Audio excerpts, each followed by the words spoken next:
Hello, welcome, and thanks for joining us on VIP Boxing's Bell to Bell podcast. And this is episode 44. Whether you're watching on YouTube or downloading and listening on iTunes or Spotify, thanks very much. And a nice review would be great. I'm Steve Lillis, and with me, my co-host and near neighbour, John Evans. You okay, John?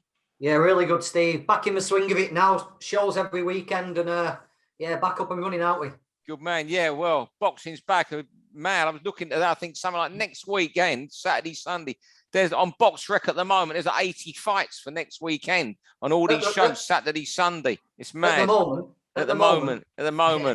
I'm sure we'll talk about that because the guy we got with us tonight as a special guest is a regular on Bell to Bell podcast. I think he's had a roller coaster few weeks. The downside must be the nightmare of matchmaking right now, to the peak of Sam Eggington as well. I don't know how you'd describe it. Stunning war, fight of the year, but ultimately another win against Bilal Jakitu on Friday night, which everyone saw free to air on Channel 5.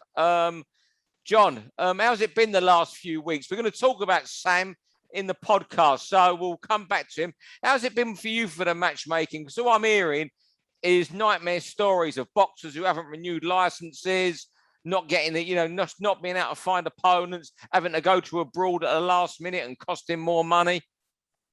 It's been the worst I've ever known. It's basically carnage, you know what I mean? And it's one of them. We lost the fights on McKenzie's show. Idris Virgo's opponent pulled out, just couldn't get replacements. I've seen shows cancelled. One of the other subjects we're going to touch upon, Steve Woods, his shows has been affected quite badly, but, Steve plows forward. He doesn't care. But, yeah, it's just crazy. The circumstances, it's like it's kind of created the perfect storm for bad matchmaking. Yeah. Nobody believed the fights were going to be on. So nobody really got the medicals done because they didn't waste the money. And then all of a sudden the fights were all on. Everybody wanted to get matches done at the same time. All the promoters were dead keen to get the matches out there. And now everyone's rushing. And the board can only handle the backlog of medicals so quickly. It's absolutely crazy. Foreigners can't get in the country. It's not just the pandemic that's causing the problem. A lot of the foreigners now need visas. Yeah. So all of it, it's absolutely mental. But what I will say is you have to look at the fact that it's boxing. It's not life or death. If you don't have a boxing match, you can have one in a few weeks. There's people who wake up with far worse news. So if you don't have a boxing match this week, there'll be one in 3 weeks. There'll be one in 4 weeks. It's no good getting too stressed about it. It's no good worrying too much about it.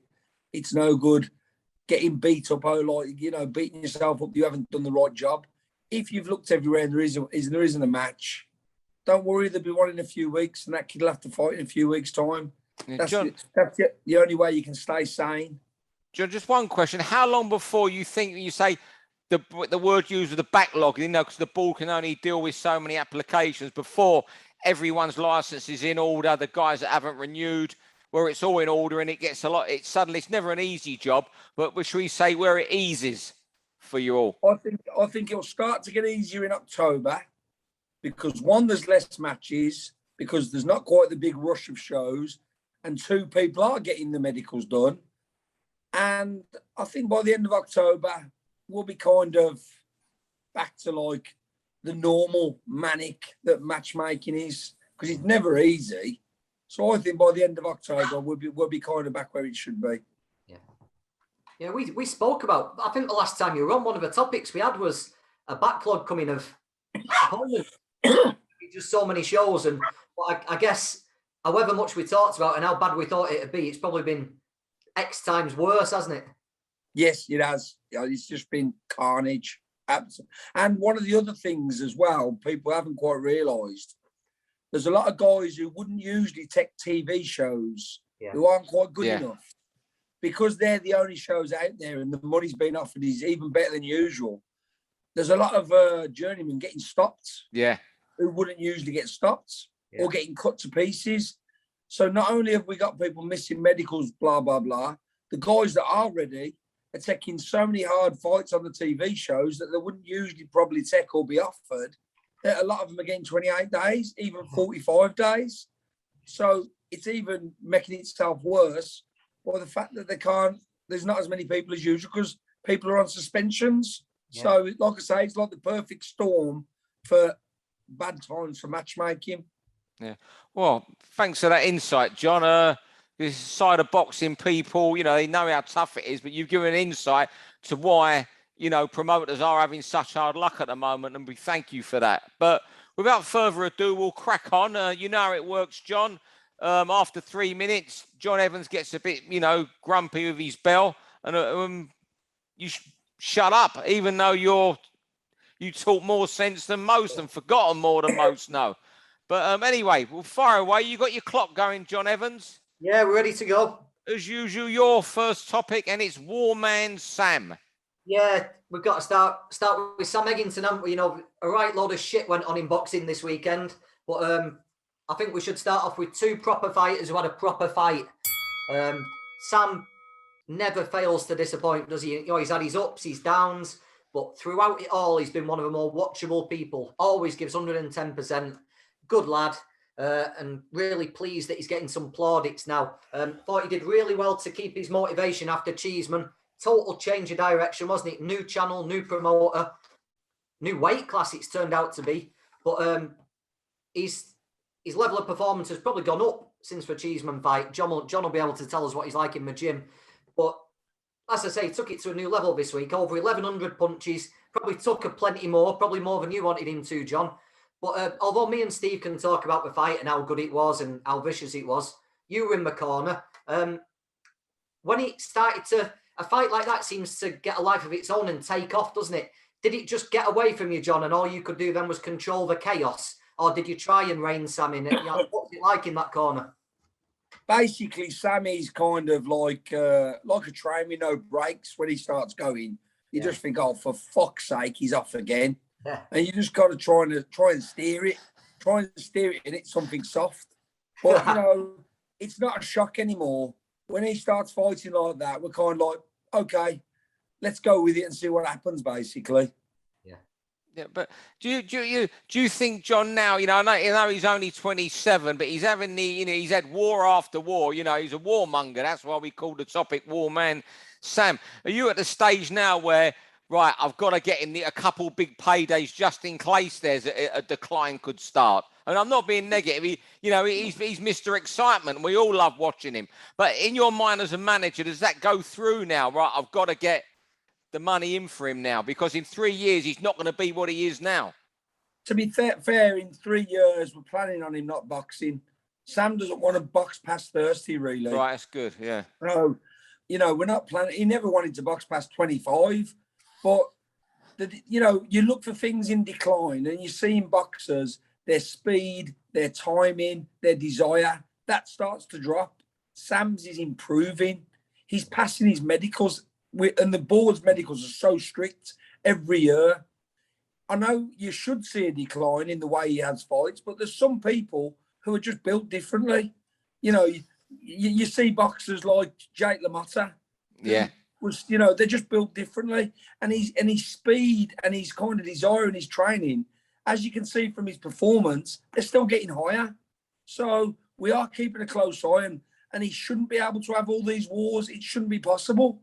But he keeps going to the well and he enjoys it and he keeps doing it. So I'm always keeping my eye on. I've even made his sparring lesser to try and make things last longer. Yeah. Round two, over to you, John. And a bit of a follow-up from Sam from the Sam topic. We go straight away. Yeah. Go on, John. We're going to talk about boxers who don't let a loss bother them. And I'm a really big fan, guys, that a loss just makes you a better fighter.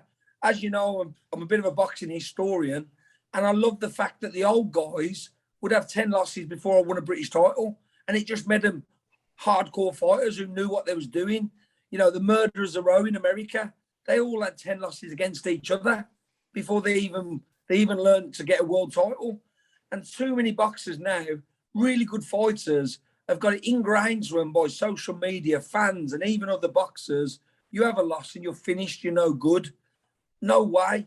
You have a loss, you become a better fighter, you learn from it, you go again, you have another loss. As long as you're not physically getting knocked about and knocked out cold, you learn from it, you become a better fighter.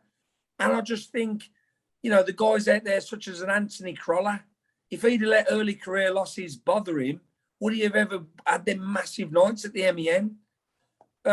What's his name? The Scottish kid, Ricky Burns. When he was getting bounced up and down by Carl Johansson, if he'd have let social media and people's attitudes tell him that a loss means you're no good, would we have seen 3 world titles?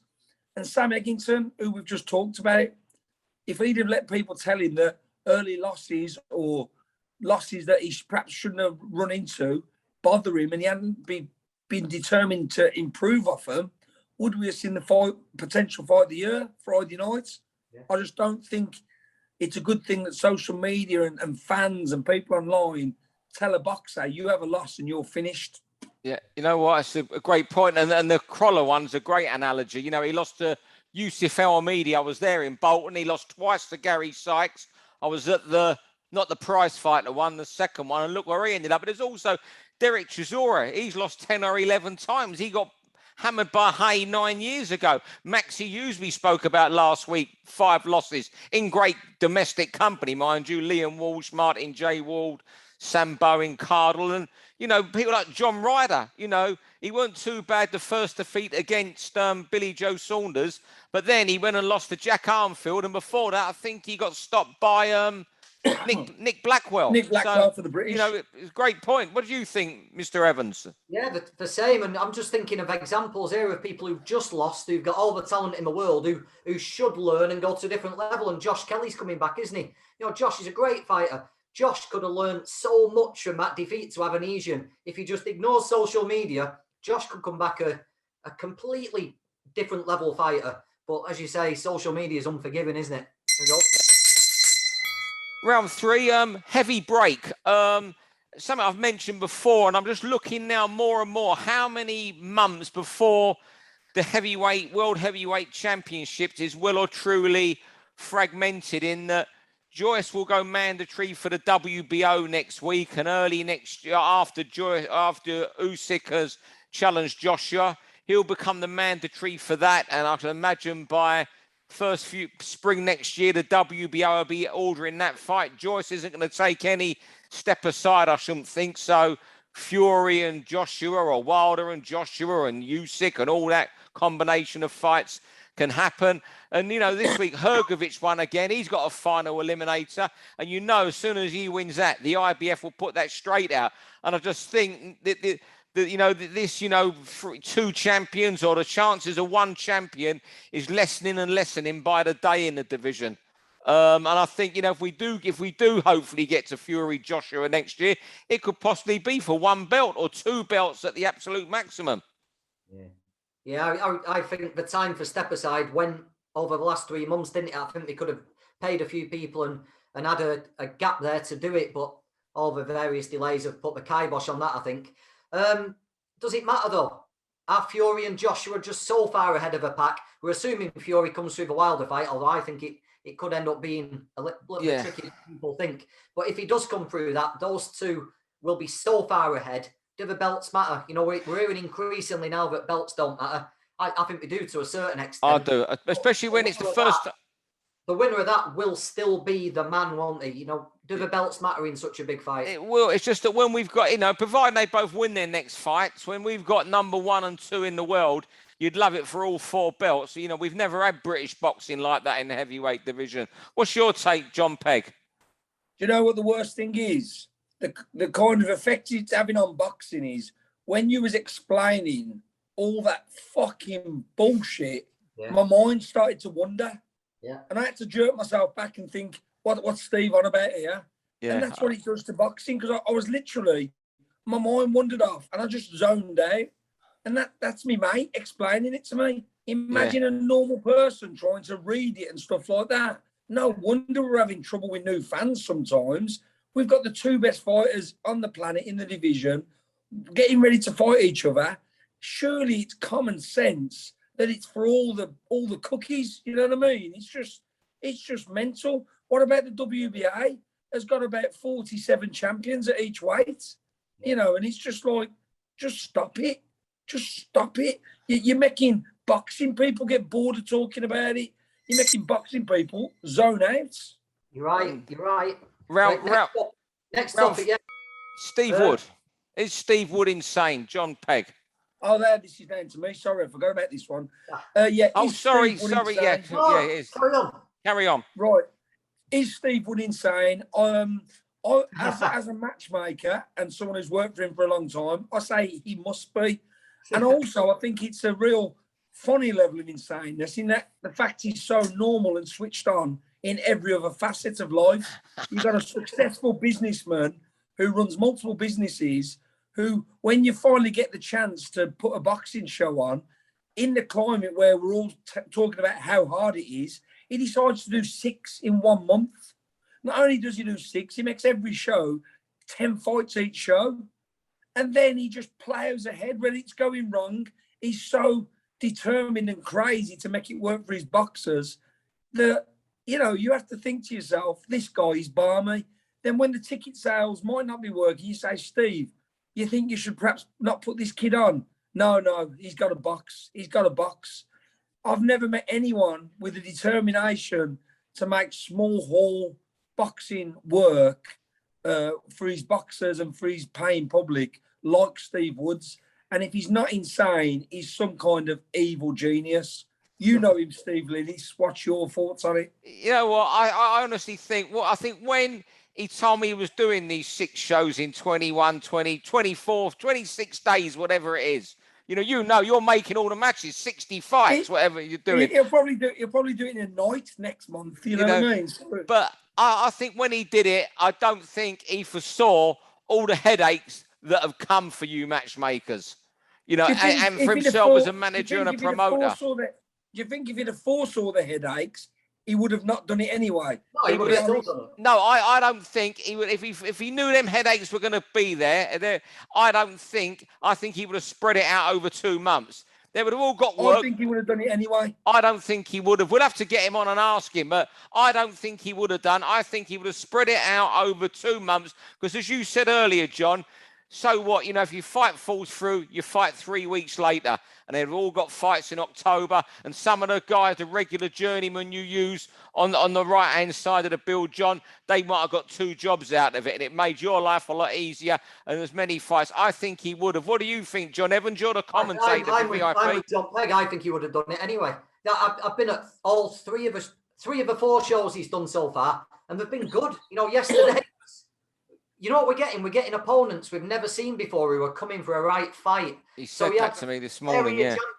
Jack Kilgannon, I'll have to be quick here, ended up in a fight. Luke Evans had a fight. James Moorcroft had a fight. All these new opponents are coming for a do. And I think he would have done it anyway, you know. Well, we'll have to ask him. We got the rounds wrong there. So back to you, Jon Evans, for your second topic. Someone I've been watching since probably his second or third fight, Mark Chamberlain. And the reason is I was looking on BoxRec and I saw the number of knockdowns Mark was scoring. And I think apart from the stoppages, he's got 6 stoppages in 9 fights. He's got 5 first rounders, but he's also got 10 or 11 knockdowns. And these natural punchers who are taking out durable kids like Jordan Ellison in a round, they don't come around very often. And I was trying to think of other natural punchers, and you've got Naz developed into a natural puncher. He was live and athletic and stuff. Tyson was a natural puncher. He's squat and short. There's no pattern to it, is there? There's no set build. There's no set style. Mark Chamberlain's upright, skinny, doesn't load up, doesn't look like he's punching hard, but we just have a devastating effect. And John, can you tell someone the first time he hit the pads for you that this kid is a natural banger? Or does it happen the first time you see him in the ring and the shots just seem to have an unnatural effect? How does this come about? Cello Render was a natural puncher. He come to train with me and he couldn't do a press up. His physical strength wasn't good. But I used to say to people, be careful with him. He's heavy-handed. And they'd kind of go, yeah, don't worry about it. And the first time he landed a jab, you would see him look like that someone had tasered him. Yeah. And he didn't punch perfectly technically correct. He wasn't a super strong individual, but everything he threw was heavy. And I've had someone in with that kid. He went the distance with him, but he got dropped twice. And we managed to get him through. A good kid called Sean Cooper. So I know exactly what you're on about. He's very naturally heavy-handed, that Chamberlain. And he just lets his hands go, and it's something hurts, you know what I mean? Yeah. Another one I think maybe that people would unassociate it, but Buatsi can hurt, is very hurtful. Yeah, just naturally heavy-handed. I know people who have sparred with him, and they've said, when he hits you, you still, you get hurt, and sometimes you recover from him, but you're stinging still a minute later. There's some people out there, Julian Jackson, I remember reading a thing, and someone said, without his punch, he's a club fighter.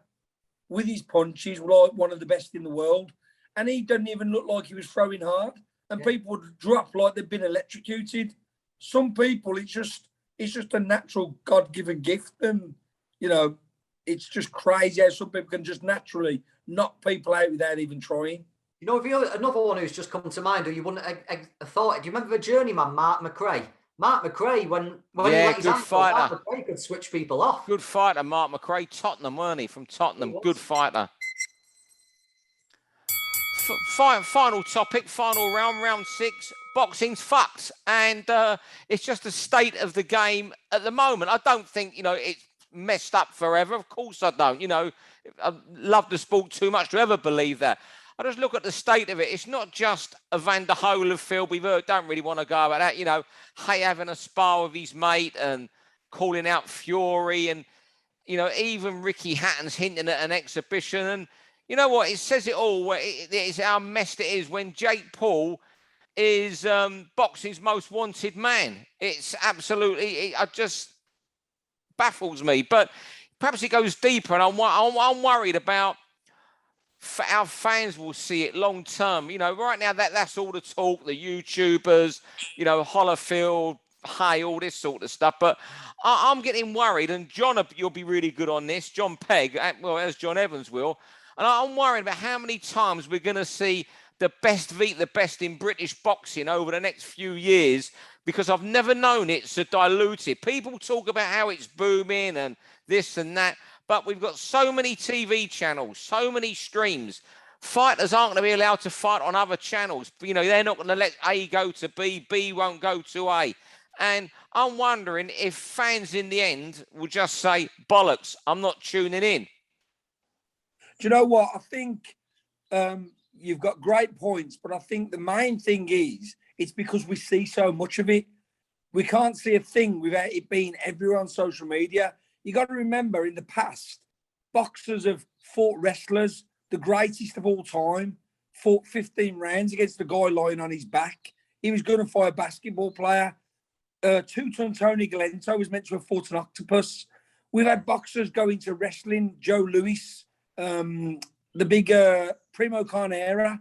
But because it wasn't quite rammed down your throat every 2 minutes, it wasn't quite so... boxing's fucked because this is happening. You got to remember, there was a time when boxing had the colour bar, and it survived that. Because it wasn't quite. You could just tap on it and you knew everything about it within seconds. You didn't have access, and by the time it got to you, it was kind of watered down and filtered. But if boxing can survive the colour bar, if boxing can survive, some of the stuff like I say, Joe Louis becoming a wrestler, Primo Carnera becoming a wrestler, boxers fighting animals. If they can survive that and get through, we'll get through the current time. It's just that we see so much of it. Nothing gets by. Yeah. And we see every inch of it. Every little bit of it is given to us in Technicolor 24 hours a day. That's why I think it seems worse, to be honest. No, I'm more worried about the best fighting the best, seeing the fights we should be. That's the point I'm making, John, because it's so diluted. I get what you're saying about, I think the YouTubers and all that will be a fad and they'll be gone soon, sooner or later.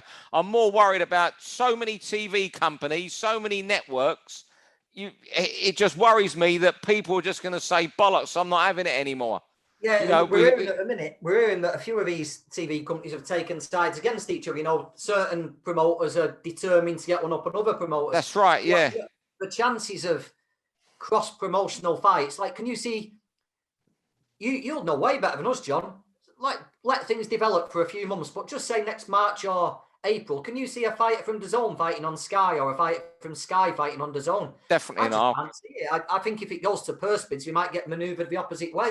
It happens rarely enough anyway. You know, I can remember him off the top of my head, like Ryder fighting Billy Joe. It's big news, isn't it, already? So with this like Cold War I can see developing between all the different channels, I just think it's going to happen less and less often.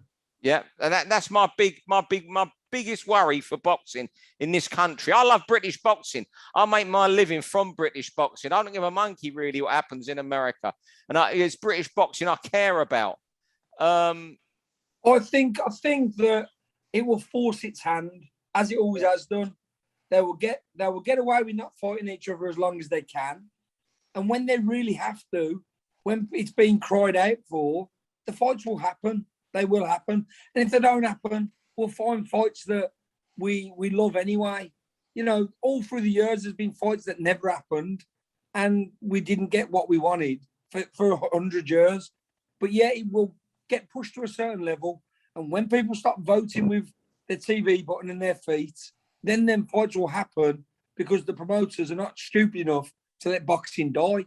Yeah. But I think it'll be forced to a position where it has to happen, where they're like, we've got to make these fights happen or boxing is going to go. And I think that's happened in the past and I think it'll happen again, and the fans will force the fights to happen eventually. Yeah, the only problem I can see is in the past it was always like two camps, wasn't there? But now we've got you could quite conceivably have DAZN, Channel 5, Sky Sports, MTK, God knows what they're doing, although I think a few of theirs are going to end up on Sky, aren't they? Yeah, I hear rumours of Sky, you know, a lot of Sky and maybe a streaming group for them. And, you know, BT, it's just, I've never known it. It's so diluted.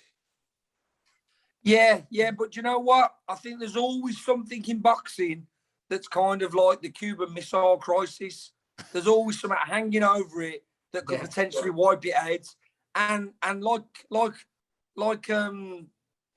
it just finds a way. It always finds a way. It's like boxing's the ultimate survivor. I mean, looking at it as a sport, it's the only sport that's pretty close to what it was like when it first started. Yeah. Boxing will find a way. I believe that. And, you know, there's always something hanging over it that's going to potentially ruin it. Yeah. But I think boxing will fight a way. Yeah, I don't think it ever be ruined ruined permanently and go forever. I just fear that there will be a bit of a backlash eventually to where it was. And that's my concern you know, another reason why it sucked. People think it's messed up because of all these YouTubers, but there's other circumstances as well right now. But, you know, I don't think it ever goes away. I say we've had this for years, you know, rumours of TVs, well, every stage TV network pulling out, and where will it go then? It's always going to survive, but it's just where it goes now before, it, you know, sort of everyone gets to get together because they have to and something prevails. Well, I think that's part of boxing evolving. I think it gets forced into a situation because people forget it's more of a business than a sport. Yes, yeah. It gets forced, it's back against the wall because people want it to be business first. And then eventually when it's back against the wall where it could be ruined, the powers that be usually find a way to get it back to what it is, a fan-friendly sport. John, just before we finish, go back to a topic you had about the social media and everything, making it difficult for fighters to take losses. What do you think about kids who are like 1-0, maybe even making the debut, or 2-0, getting the full press conference treatment and full fight week treatment? Do you think that puts them in that I can't lose mindset straight from the start of a career? Would you rather that was left until they actually got to title level or something? Because I see some of these kids for 3-0, they've never had a win. And remember on the press conference, and doing in-depth interviews and stuff, and it just looks like it puts them in that mustn't lose mindset too early to me. I totally agree. I've got a kid, I've actually got a couple of kids on our Aston Villa shows that are great ticket sellers. And they're like, can't you get me on Hennessy because I can sell this many tickets? And I'm like, I probably could, but I'm not gonna because it will ruin you. Yeah. And, you know, you got to develop mentally.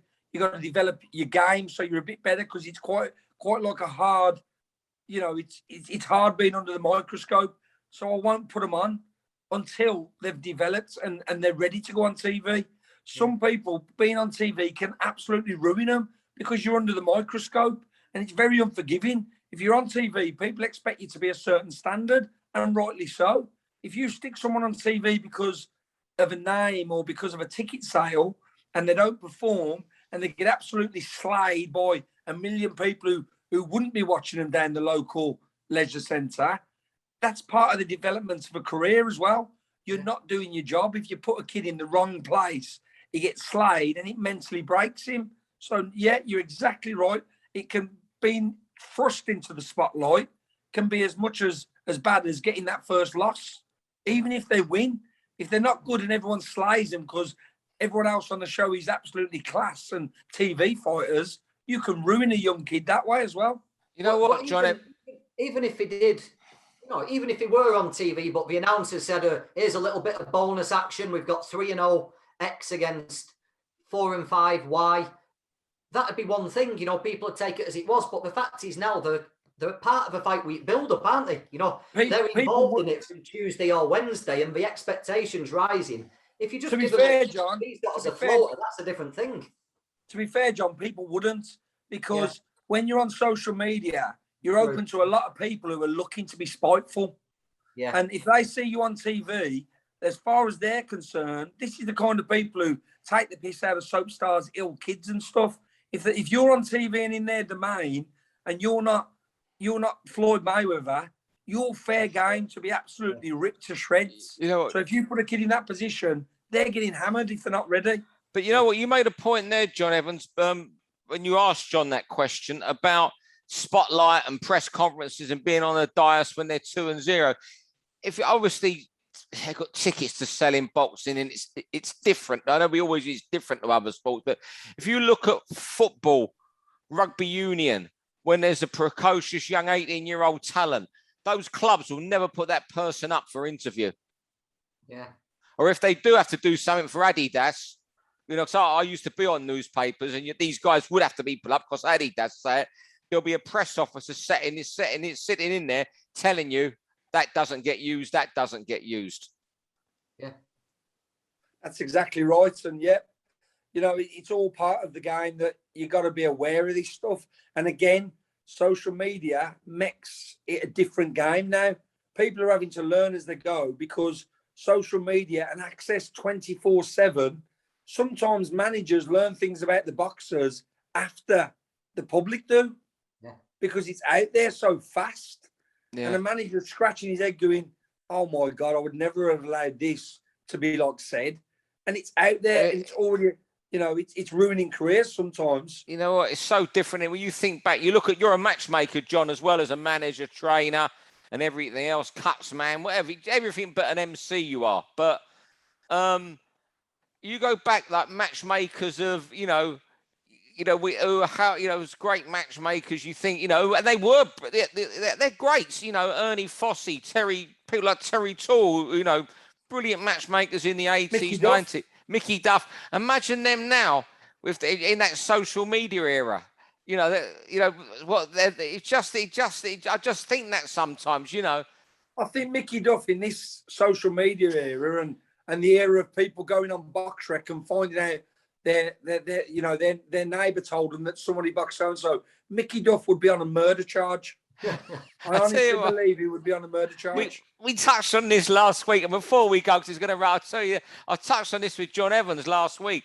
Back in the late 80s, when Buncey and myself started in this game, as you all know, Jon Pegg, the only way of getting hold of fighters' records was having a subscription with Ralph Citro's Fight Facts. You'd buy the book every year, but if your newspaper paid so much a month, they'd send you so many records a month. So, me and Buncey, being a little bit young whippersnappers and a little bit not too popular with Duff, I worked for the Daily Sport, and Mickey hated the Daily Sport. I detested it, so he detested me at the time, right? I think he might have detested me at the end, I don't know. And he definitely didn't like Buncey. He was banned in the end. But we used to get Citro's Fight Facts and get it sent to us, pay you the subscription and get it sent. So when he was naming some American opponent saying, this guy's knocked out 26 people, and only lost 5, we'd report that the 5 times he lost was when he was knocked spark out inside a minute of the first round each time.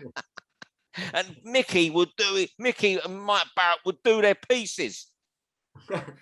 Well, they're just moaning about facts there. But the trouble is when someone goes on BoxRec and spooks somebody, and like they'll take a boxing record, they won't really know what they're looking at, and they spook a fighter, and they come back and they say, "Oh, we had a good win over so and so," and you're like, "Yeah, 10 years ago, he's had 48 losses since." And that's the problem with that kind of thing. But it's a different era. And that's what I'm saying. We're having to learn to cope with something nobody's ever coped with before. Access to information within seconds. People having access to fighters within seconds. Talking about access, John, we've got 2 minutes left here. I know everyone's going on about, oh, we want coverage now. We want fantastic production and you'll be able to see more than you've ever seen. But it strikes me like, yeah, great. We see footage of fighters wandering around hotels. That must be an absolute fucking nightmare. In a fight week hotel, where they're following you into your room and there's cameras wherever you look. What's it like being in one of these fight week hotels now? It's a pain in the arse. I'll tell you something else, because you are always worried. Am I going to say the wrong thing? Yeah. But when they stick the mic on you, to do the corner, they've done it to me in Italy, and I thought, oh yeah, go on then. They put it on me an hour before. And I thought, what if I call Eddie a cunt or something in the corridor? You know what I mean? And they're listening to me on the mic, and I was having to really wonder what I was going to say. Then I started to get paranoid and thought, do I talk a game plan with Sam? Yeah. Oh, the Italians listening to this fucker here. So, it's shocking that the access all the time, you've got to be guarded. You've got to be wondering about exactly what you've said. Have you made a mistake? And it's a bit too much, really. It's kind of like, it's like 1984 on some of these fight camps. You're wondering around thinking, who's watching? Am I going to get myself in trouble here? Yeah, it's not fun when you overthink it a bit too much. Yeah. Well, I think we covered everything tonight. John, brilliant guest as always, Jon Pegg, and we'll see you again in a couple of months. I appreciate you giving us the time. I know you're trying to finish making a show for Woody. I think you are this weekend anyway. Is it Liverpool on Saturday? Yes, the 17th, is that Friday or Saturday? Friday, yeah, Friday is the VIP show, yeah. I'm just doing it by dates now. Woody's frazzled my brain this month, so I'll just go to the next date and kind of robotically soldier forward, basically. But thanks very much for your time, and the insight you always give to people is tremendous. It only comes from years and years of knowledge and being in the game. It's not something that comes overnight. John Evans, thanks very much. My co-host, thanks everyone for listening, and we'll see everyone next week. Thanks, fellas. Brilliant. Thanks, John. For all boxing info, news, and latest interviews, amateur and pro, across the north, click and subscribe. VIP Boxing Promotions. Also, Twitter, Instagram, and Facebook.